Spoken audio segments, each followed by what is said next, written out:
आज का मेरा टॉपिक चैप्टर नंबर 13 में ईएमएफ से रिलेटेड है। ईएमएफ के एमसीक्यूज को स्टार्ट करते हैं। फर्स्ट एमसीक्यू पढ़ते हैं। फर्स्ट एमसीक्यू में आपसे क्या कहा? फर्स्ट एमसीक्यू में आपसे कह रहा है the source which maintains a steady current in electrical circuit is called dash. तो बेटा ये तो एमसीक्यू बड़ा आसान सा ही आपको, वो सोर्स जो आपके स्टेडी करंट को मेंटेन करता है उसको आप ईएमएफ ही बोलते हो। इसमें कोई खास समझाने वाली बात है नहीं, क्योंकि टॉपिक आपने बहुत अच्छे तरीके से पढ़ा हुआ है ईएमएफ का, तो करेक्ट जवाब इसका ईएमएफ ही होगा। बाकी इलेक्ट्रिक मोटर तो आपके इलेक्ट्रिकल एनर्जी को मैकेनिकल एनर्जी में कन्वर्ट करता है। जनरेटर जो है वो इलेक्ट्रिकल एनर्जी प्रोड्यूस करता है, जबकि थर्मोकपल आपके टेम्परेचर को मेजर करने में इस्तेमाल होता है। तो कॉमन मतलब इतना कोई समझाने वाली बात नहीं, ईएमएफ ही इसका आंसर होगा। एमसीक्यू नंबर 2 पे आते हैं, ये थोड़ा समझने वाला एमसीक्यू है। एमसीक्यू नंबर 2 में अगर आप पढ़ोगे तो सवाल में क्या कह रहा है? Total potential difference across the combination of three cells becomes maximum. आप 3 सेल खरीद के लेकर आए। अब देखो सेल को दो तरीकों से अटैच कर सकते हो आप। या तो सेल को आप कनेक्ट करोगे पैरेलल में, या तो आप सेल्स को कनेक्ट करोगे बेटा किसमें? सीरीज में। या तो पैरेलल में कनेक्ट करोगे या सीरीज में कनेक्ट करोगे। तो सेल्स को जब भी कनेक्ट किया जाता है हमेशा सीरीज में, क्योंकि पैरेलल में तो देखो वोल्टेज आपका सेम रहता है। अगर मैं पैरेलल की बात करूं तो पैरेलल में तो वोल्टेज आपने पढ़ा है ना सर, पैरेलल में जो हमारे पास वोल्टेज है ये वोल्टेज क्या रहता है? सेम रहता है। इसका मतलब सेल्स को आप कनेक्ट कैसे करोगे? सीरीज पे कनेक्ट करोगे। तो करेक्ट आंसर बेटा इसका हो जाएगा एमसीक्यू नंबर 2 का। अगर करेक्ट आंसर मैं आपसे पूछूं तो करेक्ट आंसर हो जाएगा they are connected in series, यानी सेल्स को सीरीज में कनेक्ट किया जाएगा। अच्छा कितना होगा ये भी अगर मैं आपसे पूछूं, सपोज करो वो 3 सेल, हर सेल जो है वो 2 वोल्ट का है, तो टोटल वोल्टेज कितना हो जाएगा? तो देखो टोटल वोल्टेज निकालने का तरीका ये है, सीरीज के अंदर इस तरीके से करोगे, V बराबर होगा V1 plus V2 plus V3। तीनों के तीनों अगर 2 वोल्ट के हैं तो ये देखो 2 वोल्ट, 2 वोल्ट प्लस 2 वोल्ट, तीनों को प्लस करोगे तो आंसर हो जाएगा कितना वोल्ट? 6 वोल्ट आंसर हो जाएगा। तो मैंने दोनों तरीकों से एमसीक्यू बता दिया कि अगर आपसे बोले कि मुझे मैक्सिमम ईएमएफ चाहिए या वोल्टेज पोटेंशियल डिफरेंस चाहिए, उसके लिए प्लस करेंगे, और प्लस करके अगर मैंने अपनी मर्जी से वैल्यू लेके बता दिया कि अगर 2 वोल्ट उसकी वैल्यू होगी तो उसका आंसर हो जाएगा 6 वोल्ट। एमसीक्यू नंबर 2 के बाद आते हैं एमसीक्यू नंबर 3 की तरफ। एमसीक्यू नंबर 3 समझने से पहले आपको बेटा ईएमएफ का फॉर्मूला पता होना चाहिए। अगर ईएमएफ का फॉर्मूला पता होगा तो आप इस एमसीक्यू नंबर 3 को सॉल्व कर सकते हो। एमसीक्यू नंबर 3 में ईएमएफ का फॉर्मूला है E is equal to V plus I R, ये इसका फॉर्मूला है। पहले तो इस फॉर्मूले को याद करो, ईएमएफ का फॉर्मूला। ना यकीन आए तो नोट्स निकाल के देख लो, नोट्स में ईएमएफ के टॉपिक में फॉर्मूला लिखा हुआ मिलेगा आपको। E बराबर है E is equal to V plus I R. अब उसने आपसे कहा एमसीक्यू में, वो आपसे क्या कहना चाह रहा है, जरा सवाल पढ़ते हैं। वो आपसे कह रहा है EMF of a source, EMF का मतलब E इज इक्वल टू, बराबर है किसके बराबर है? पोटेंशियल डिफरेंस के बराबर है, यानी E बराबर है V के। आप बोलेंगे चलें सर हम उसकी कंडीशन को मान लेते हैं। उसने कंडीशन बना के दिया आपको कि ईएमएफ ऑफ अ सोर्स यानी E इज इक्वल टू यानी बराबर है पोटेंशियल डिफरेंस यानी V के across the terminal of the source. अब E V के बराबर कब होगा? जब ये जो चीज नजर आ रही है ये चीज जीरो हो जाए, और जीरो होने का मतलब ये जो इंटरनल रेजिस्टेंस नजर आ रहा है ये R की वैल्यू जीरो हो। अगर R की वैल्यू जीरो होगी तो ये देखो जरा, E is equal to V I, R की जगह पे जीरो, जीरो को I से मल्टीप्लाई करोगे तो ये हो जाएगा जीरो, तो ये हो जाएगा E is equal to V plus zero. और आपके पास जो आंसर आएगा वो E बराबर आएगा V के। अभी तो मैं सारे एमसीक्यूज को सॉल्व कर करके दिखा रहा हूँ, लेकिन जैसे जैसे आप इसको सीखते रहोगे, एमसीक्यूज को समझोगे, एमसीक्यूज को याद करोगे, तो खुद ब खुद आपके जहन में वो बातें बैठ जाएंगी कि भाई ईएमएफ वोल्टेज के बराबर होगा अगर इंटरनल रेजिस्टेंस उसकी क्या हो जाए? जीरो हो जाए।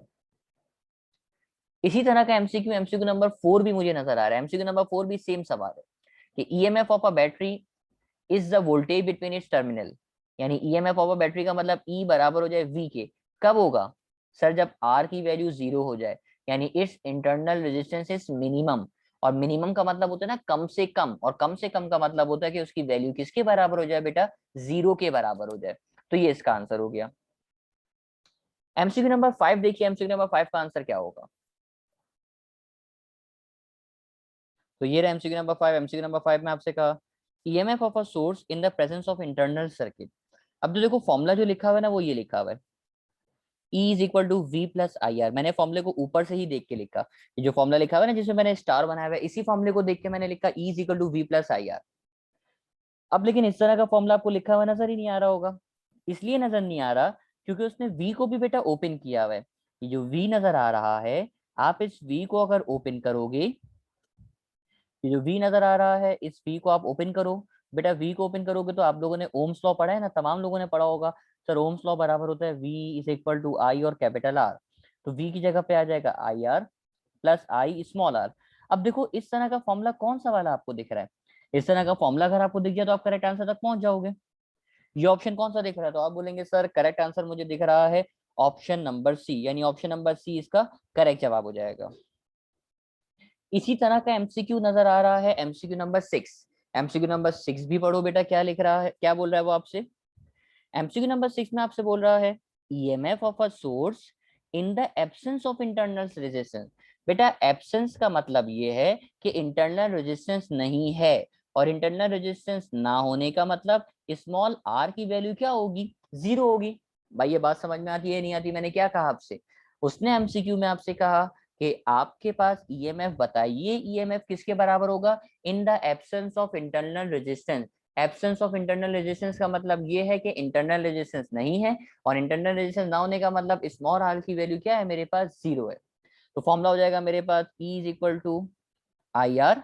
बेटा आई स्मॉल आर की जगह पे, ये जो स्मॉल आर नजर आ रहा है, इस जगह पे आप जीरो पुट कर दोगे। जब यहाँ पे जीरो पुट करोगे, जीरो को आई से मल्टीप्लाई करोगे तो ये भी जीरो हो जाएगा। तो ई किसके बराबर आ रहा है? तो आप बोलेंगे सर सुनिए, ई बराबर आ रहा है आई आर के। कब होगा? जब इंटरनल रेजिस्टेंस जीरो हो। तो करेक्ट आंसर हो जाएगा ऑप्शन नंबर ए मेरे पास। एमसीक्यू नंबर 6 के बाद आगे आते हैं, आगे एमसीक्यू मजीद नजर आ रहे हैं। MCQ number 7, loss of voltage in the electrical circuit is given by. अब वो ईएमएफ की अगर इक्वेशन आपको याद हो ना, तो आप ये सारे मसलों के हल निकाल सकते हो। ये ईएमएफ की इक्वेशन है E is equal to v plus I R. अब इसमें कौन सी अब इसमें कौन सी चीज आपके पास क्या होती है, ये बात आपको अगर पता हो तो सारी बातें आप निकाल लोगे। ये इक्वेशन आपको मैंने लिखवाई भी है नोट्स के अंदर। ये जो ई नजर आ रहा है, ये ई कहलाता है ईएमएफ। ये वी कहलाता है टर्मिनल वोल्टेज। वी कहला रहा है टर्मिनल वोल्टेज। जबकि याद होगा बेटा, ये आई और स्मॉल आर कहलाता था loss of voltage.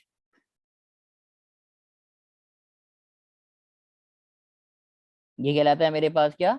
Loss of voltage. अब आप देख लो, उसने कहा मुझे बताओ लॉस ऑफ वोल्टेज क्या है। तो लॉस ऑफ वोल्टेज किसके बराबर आ रहा है? ई के बराबर आ रहा है, वी के बराबर आ रहा है, या आई और स्मॉल आर के बराबर आ रहा है? तो आप बोलेंगे सर आई स्मॉल आर के बराबर आ रहा है, यानी करेक्ट आंसर हो जाएगा मेरे पास ऑप्शन नंबर बी। क्योंकि उसने लॉस ऑफ वोल्टेज का है ना, लॉस ऑफ वोल्टेज को मेरे आई और स्मॉल आर से लिखा हुआ है।